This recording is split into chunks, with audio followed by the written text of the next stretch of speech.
Hello and welcome to the Pretty Good Gaming Daily Triple, your no shit gaming news video. That's 3 news stories in one video with zero faff. Crunch culture is one of the most controversial aspects of the games industry at the moment, and pretty much every major studio is guilty of it. There are arguments for it, such as it can yield incredible results, and some people thrive by going the extra mile, but there are also plenty against it, such as the damage it can cause to workers' physical and mental health. Companies like Naughty Dog, CD Projekt Red, and Rockstar have all faced a lot of criticism over the years, but now EA is joining the club too. While much of the industry has implemented work from home measures during the stellar sickness situation, this has only added to crunch over at Respawn Entertainment in California. That's according to a 1-star Glassdoor review of the studio by a supposed developer of Apex Legends. The title references burnout, stress, and anxiety, which are all things synonymous with crunch culture. The review explicitly mentions companies like Activision, Epic Games, and Bungie, which have all extended various deadlines to alleviate crunch, but Respawn and EA have not followed suit. The writer claims to feel extremely stressed and burnt out after working 12 to 13 hours per day, every day. They describe issues with how to run a live service type game and how they get mixed messages from management. One moment they're told to take care of their health, but the next they're told to ensure deadlines are met. The review was originally posted back in April, but made the rounds on Reddit on Friday and garnered almost 13,000 upvotes at the time of recording. Apex Legends game director Chad Grenier responded to the thread with a lengthy statement about how the studio is running things remotely. A link to the full thing is in the description below. He explains how the work from home setup has been hard on everyone at the studio and that the process took some time to adjust to. He points out that the studio, and him in particular as the head of the project, put the physical and mental well-being of the devs first. Quote, Respawn and EA put many benefits in place to make sure employees were being taken care of. Unlimited paid time off if you are not feeling well physically or mentally, or taking care of someone, reimbursement for any purchases to make working from home easier or more comfortable, additional pay each paycheck to cover increased energy or internet bills, flex work hours, the list goes on. Most gamers are totally okay with game delays, as it will make the game better in the long run and it spares the devs from overworking themselves, and Grenier expressed that delays weren't a problem. Quote, delays would be okay, we just need to know one is needed. On one hand, you could say that studio leadership should be checking on their staff more to make sure they're okay, but on the other, these people are adults and shouldn't need to be coddled. Grenier's statement on the whole is one of the better responses to questions of crunch and reads much more transparently than many others. This whole situation seems to me like crunch was definitely happening, at least for this person, but if Grenier's remarks are to be believed, then it wasn't forced on them. No mandatory unpaid overtime or hospitalization, just one person pushing themselves too hard through fear of not being able to speak up or fear of being a failure. But at the same time, it is the responsibility of the leadership to make it possible for staff to bring up their grievances without fear. This sort of thing happens in every single industry and only seems to be a big deal in gaming when it should be discussed everywhere. I spent years working daily 12-hour shifts in shitty retail jobs, skipping lunch breaks just because jobs needed to get done and I knew I could just do it right if I did it myself, and management sucked. Part of the problem with lockdown is that some people are slacking because they can get away with it more at home, meaning that others have to work even harder to pick up their slack. To me, any questions of crunch all come down to the element of choice. Did you choose anything? No.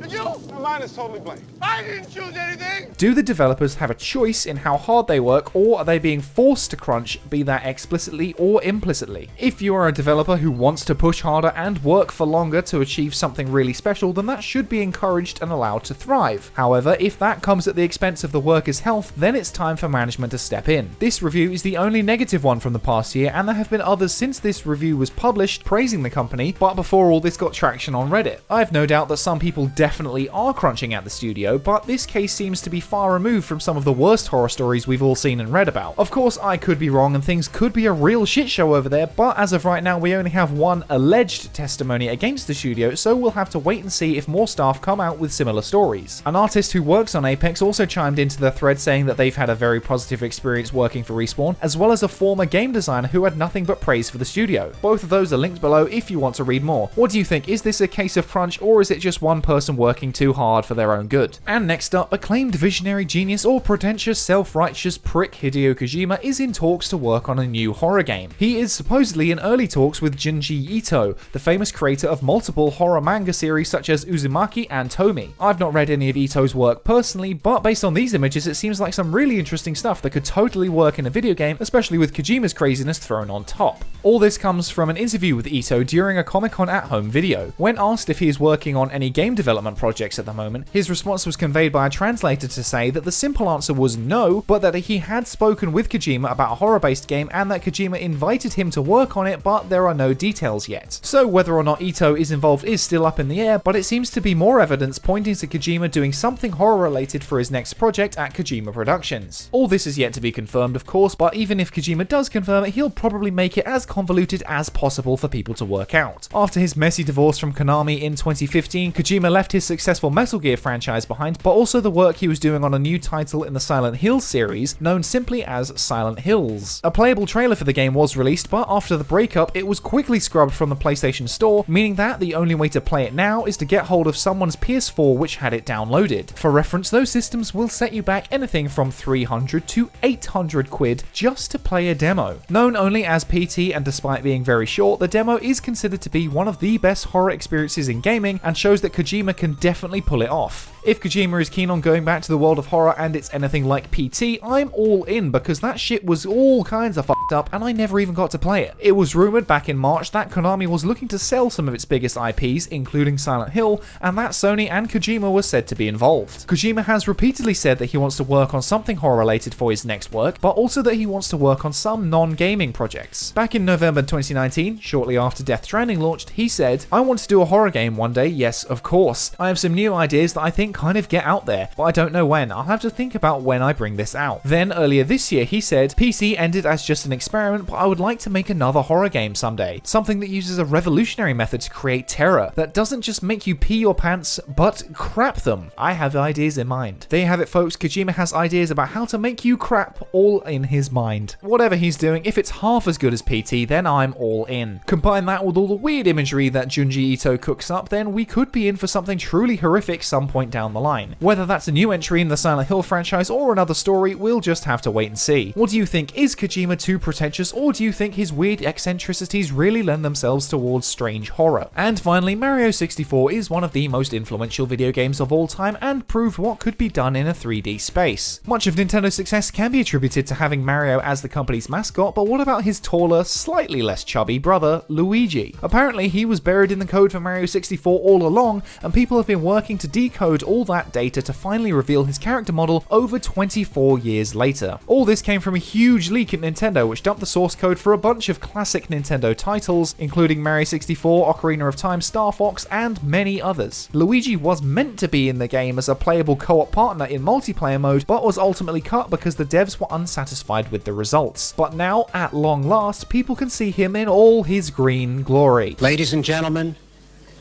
we got him. Now that one of life's great mysteries has been solved, we can be at peace for a little while, but I will never be truly satisfied until Nintendo make Waluigi playable in Smash, you cowards. Hopefully this video won't get copyrighted, but no doubt Nintendo will be all over it faster than you can say, "It's a me, Luigi." Hey, you shut your face! And that's your lot for today. If you enjoyed this no shit format, go ahead and give the video a like to give it a boost. Hit subscribe and the bell if you want to stay up to date on all future installments. Toss a coin to your YouTuber over at patreon.com/prettygoodgaming. That's all for today. I've been Henry Cooper. Bye for now.